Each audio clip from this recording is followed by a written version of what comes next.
Hello, welcome to my channel.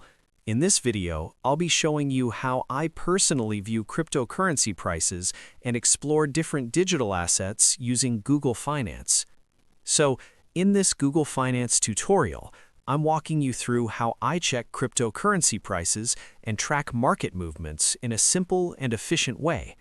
Once I'm on Google Finance, I head over to the right-hand side, where the Market Trends section is located, and from there, I select the Crypto option to access the cryptocurrency overview. When I land on the cryptocurrency section, I can see a variety of popular digital assets listed. While it may not include every single coin available in the market, it does cover many of the major cryptocurrencies like Bitcoin, Ethereum, and Cardano. This makes it a convenient place for me to quickly monitor price movements and overall market trends.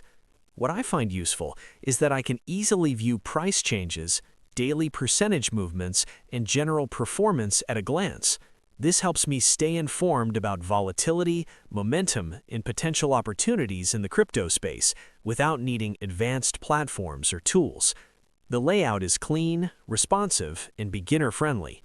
Additionally, this feature is great for casual tracking, research, and understanding how cryptocurrencies are performing compared to each other in real time across global markets. So yeah, that's how I view different cryptocurrencies and their prices on Google Finance. It's very simple, very straightforward, and easy to use. Thanks again for watching, and I hope this video helps. Don't forget to like, subscribe, and I'll see you in the next one.